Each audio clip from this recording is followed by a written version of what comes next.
Bukan gelar sosial belaka, haji itu pengalaman spiritual tertinggi seorang muslim. Rukun Islam kelima ini butuh ongkos, vitalitas, dan hanya tunai di satu tempat yaitu Arafah, serta waktu spesifik Saban 9 Zulhijjah.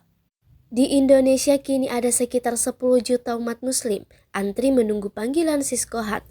Tidak gratis, nomor antrinya dibayar senilai 25 juta rupiah. Kalau nomor antrian keluar, si jamaah tambah setoran lagi hingga lunas senilai 51 juta rupiah untuk kawasan timur Indonesia.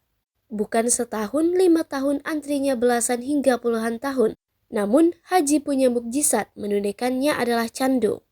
Jika sudah sekali, ingin 2, 3, dan terus berulang. Dan Haji Nihaya Rawi adalah satu cerita. Insya Allah ini haji saya yang ke-20, ujarnya kepada wartawan MCH di lobi utama Gedung Kantor Urusan Haji Indonesia, kawasan Masani, Tenggara Masjid Nabawi, Madinah. Bukan konglomerat Nihaya hanya purna bakti Kepala Kantor Urusan Agama atau KUA Lubuk Pakam, Deli Serdang, Sumatera Utara. Saya ini keluarga pejabat Depak, tapi level kecamatan di Sumatera, ujarnya Senin 28 Mei 2023 siang. Dia datang ke kantor Misi Haji Indonesia guna mendampingi Ketua Kloter 2 Embarkasi Banda Aceh. Nihaya menunaikan haji pertama kali tahun 2001. Kala itu dia masih pegawai kantor urusan agama dan dipercaya pihak kelompok bimbingan ibadah haji atau KBIH Al-Hilal Lubuk Pakam. Saya awalnya pembimbing, beritahu jamaah manasik dan pengalaman haji.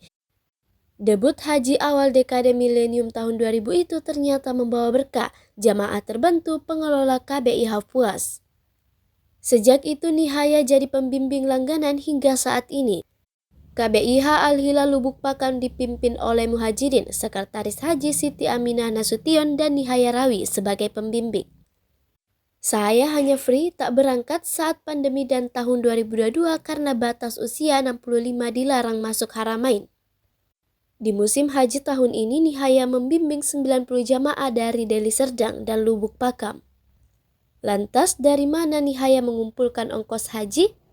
Saat daftar di KBIH, tiap jamaah sudah komitmen beri biaya tambahan untuk manasik dan bimbingan. Itulah yang saya kumpul untuk setoran awal dan pelunasan. Tak dapat dispensasi saat pendaftaran sebagai pembimbing haji, dia juga ikut setoran.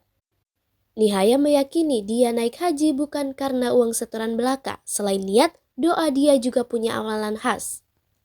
Tiap haji wada atau ibadah terakhir sebelum kembali ke tanah air, dia selalu memanjatkan doa di depan Baitullah Ka'bah. Allahumma ya Allah, aku balik sebentar saja. Aku mau ajak kawan-kawanku balik ke sini lagi. Ya Allah, sampaikan aku kemari ya Allah. Dan doa spesifik itu makbul dan senantiasa dijabah sang pemilik Ka'bah. Baginya berhaji adalah undangan dan panggilan Allah Subhanahu wa Ta'ala. Apa doa sahaja? Tidak, saya kalau pamitan saat haji wada tak pernah membelakangi Ka'bah. Apakah itu berarti Pak Nihaya jalan mundur? Pertanyaan tribun itu hanya dijawab dengan anggukan dan senyum mereka.